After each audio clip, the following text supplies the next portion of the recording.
श्री हनुमान बेनीवाल जी। अध्यक्ष महोदय, राष्ट्रपति के अभिभाषण पर चर्चा का आपने मुझे समय दिया, उसके लिए आपका धन्यवाद ज्ञापित करूंगा।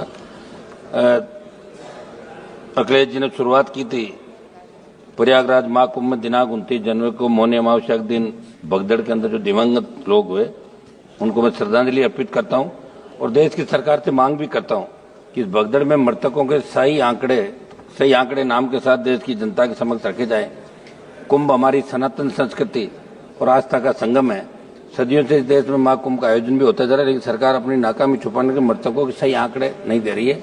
सभापति महोदय, इसको लेके पूरे वर्ल्ड में देश के अंदर कुंभ का जो क्रेज था, इसमें कोई दो राय नहीं। एक मिनट, करोड़ों लोग इसके अंदर स्नान भी कर गए, लेकिन आज भी कई लोग अपने परिजनों को ढूंढ रहे हैं। तो सरकार को इसमें नाकामी किसकी रही? स्टेट गवर्नमेंट की रही? किनकी रही? जिम्मेदारी किनकी थी? कौन आयोजन वह करवा रहे थे? कौन अधिकारी थे? इनके खिलाफ भी इस मामले में कार्रवाई, सरकार को बड़ी कार्रवाई करनी चाहिए, ये मैं मांग करता हूं। सभापति महोदय, किसान और एमएसपी, किसान कर्ज माफी का कल भी मेरा सवाल था। सभापति महोदय, जो कृषि बजट आप लाए उससे शायद 2 गुना 3 गुना किसानों पर कर्जा होगा देश के अंदर।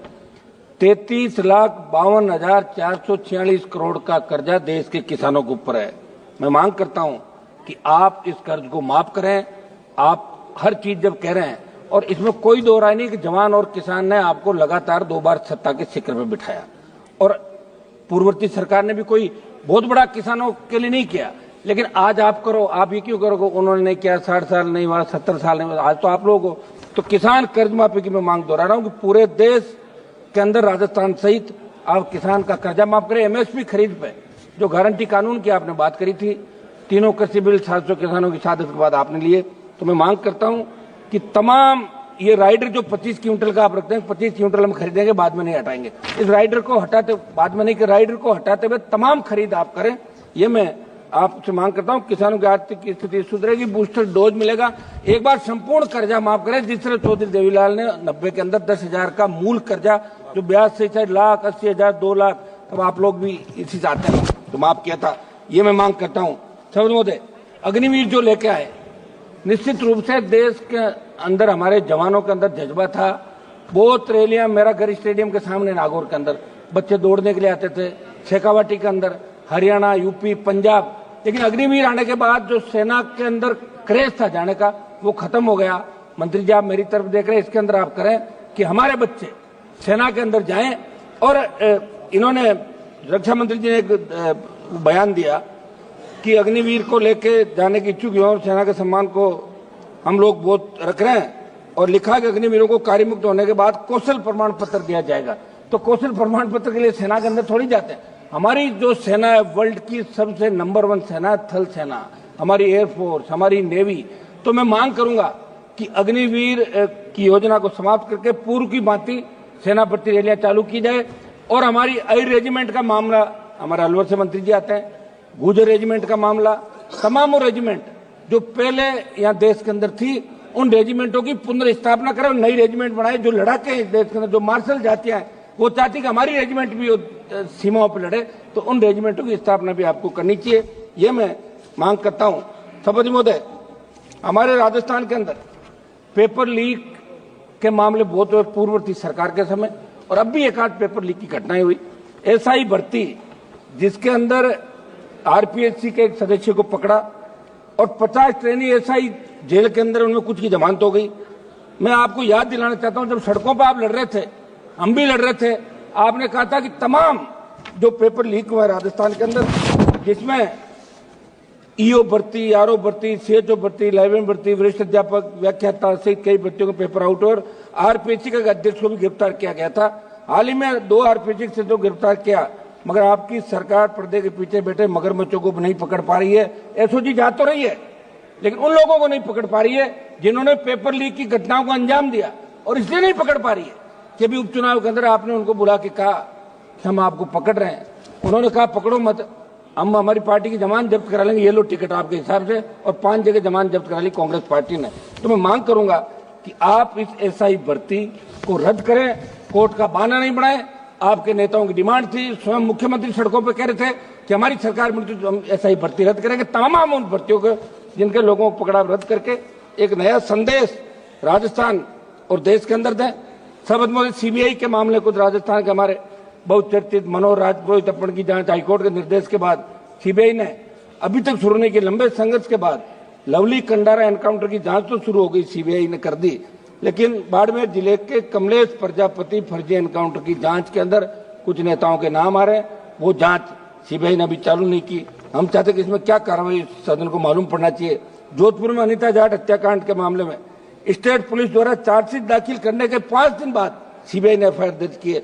मैं बात इसलिए कह रहा हूं कि सीबीआई पर लोगों का भरोसा है, इसलिए सीबीआई राजस्थान से जुड़े तमाम मामले जो दिल्ली में पेंडिंग है, हमारे 4 मंत्री राजस्थान चाहते हैं, स्वयं लोकसभा अध्यक्ष भी राजस्थान चाहते हैं, मैं उनको भी कहना चाहूंगा कि सीबीआई के मामले के अंदर त्वरित अनुसंधान होकर दोषियों के खिलाफ कार्रवाई करें तो कड़ा संदेश अपराधियों के अंदर जाएगा।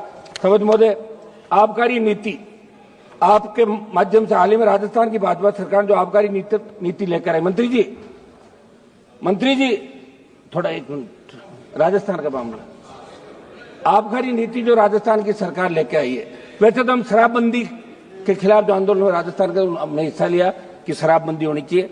शराबबंदी आप बार बार कह रहे हो कोई आर्थिक स्थिति ठीक नहीं है, बड़ा रेवेन्यू मिलता है, बंद नहीं कर रहे हो, तो आप इतना तो कर सकते हैं कि जो आबकारी नीति आप ला रहे हैं उसके अनुसार अलग अलग दुकानों के स्थान पर समूह को ठेके दिए जाएंगे। वही रेड पार्टियां पुरानी बांधी, वही शराब माफिया पनपेगा राजस्थान के अंदर, मुश्किल से मुक्त हुआ है राजस्थान। इसलिए मैं मांग करता हूं कि इस आबकारी नीति को समाप्त करके एक्स आर्मी जो रिजर्वेशन दुकानों के अंदर रखा, हजारों लोगों को रोजगार मिलेगा, उनका रोजगार छीन के कुछ समूहों को ठेके आप नहीं दे। आबकारी नीति के अंदर बड़ा खेल हुआ है।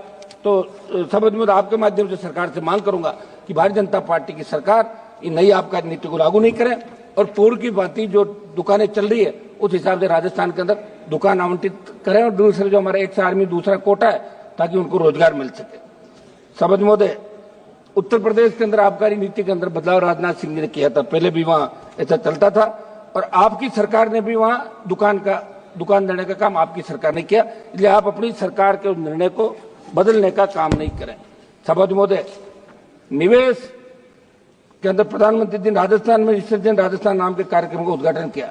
मैं आपके माध्यम से सदन को बताना चाहता हूं कि प्रदेश में उद्योगों से जुड़े निवेश लाने के लिए इस तरह का कार्यक्रम किया गया, अरबों रुपए खर्च करके इसका प्रचार किया। एक तरफ, दूसरी तरफ राजस्थान राइजिंग से प्रदेश में निवेश की तैयारियों के बीच 20% निर्यात घट गया।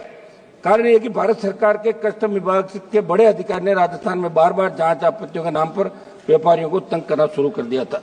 समझ महोदय, महंगाई के बारे में बताना चाहूंगा कि सरकार ने अभिभाषण में आत्मनिर्भर भारत और अर्थव्यवस्था के विकास की बात की, लेकिन जमीनी हकीकत कुछ हो रही है। महंगाई चरम पर, आम जनता की क्रय शक्ति लगातार घट रही है। खाद्य पदार्थों, ईंधन, रसोई गैस, दवाओं की कीमतें आसमान छू रही है।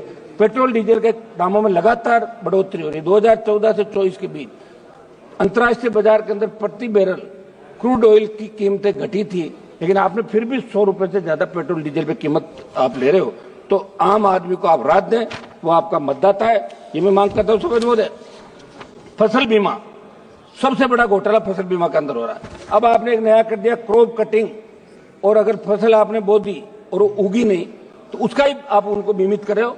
जो खड़ी फसल है उसको भी श्रेणी के अंदर लिया जाए और फसल बीमा कंपनियां जो है, हम दिशा की मीटिंग के अंदर बुलाते, दूसरे उसमें बुलाते, कोई आता ही नहीं, कोई सही जवाब नहीं देता। तो फसल बीमे का, प्रधानमंत्री फसल बीमा का जो आप प्रचार कर रहे हो, प्रत्येक व्यक्ति को राहत मिले, प्रीमियम लेने के बाद उसका हक भी बनता है। इस दिशा में फसल बीमा में सुधार आपकी सरकार को करने चाहिए। समझ महोदय, ये जो क्लेम कई लोग फर्जी तरीके से उठा रहे, एक रिपोर्ट के मुताबिक इन दिनों जिले के 8 मेरी गांव में 2000 खेतों का 300 करोड़ का क्लेम फर्जीवाड़े से उठा लिया। ये प्रधानमंत्री जी फसल बीमा योजना की सार्थकता का लाभ असली एक मिनट साहब सुनो, 1 मिनट में समाप्त कर रहा हूँ सभापति जी, 1 मिनट सभापति जी, 1 मिनट, 1 मिनट, आधा मिनट, एक विषय हो रहा है मेरा, तो इस पे फसल बीमा पे नए सिरे से करें। एक विषय हमारा लोड से मंत्री जी आ रहे हैं सर, मुख्यमंत्री जी को 1 मिनट साहब, सभापति जी आधा मिनट साहब, आधा मिनट सर, हम रात को 12 बजे तक कोरम पूरा करते हैं, ऐसे क्या कर रहे हो? आधा मिनट दे साहब। सभापति जी, अभी हमारे राजस्थान पुलिस के सहायक उप निरीक्षक स्वर्गीय सुरेंद्र कुमार चौधरी ने 11 दिसंबर 2024 को राजस्थान के मुख्यमंत्री महोदय के काफिले की सुरक्षा करते हुए एक गाड़ी तेज आ रही थी, प्राणों की आहुति दे दी। और अलवर से हमारे मंत्री जी आ रहे हैं, इनसे भी मिले, उपराष्ट्रपति से मिले, और मुख्यमंत्री जी उनके घर पे भी गए। शहीद का दर्जा देना, उनके परिवार को आर्थिक परिलाभ देना, और नायब तहसीलदार की नौकरी तो मांग रहा है, कौन सा आप कलेक्टर बना रहे हो? पहले भी आपने बनाई राजस्थान के अंदर। ये किसान का बेटा है, शहादत दी है, और पूरे देश में संदेश। एक बार समाप्त तो करना, समाप्त तो करूँ नहीं, समाप्त 30 सेकंड समाप्त दे दिया है आपको। लोग तो 15-15 20 मिनट भाषण झाड़ गए। नहीं, आप समाप्त नहीं, समय से समाप्त कर रहा हूँ, समाप्त तो करने दें।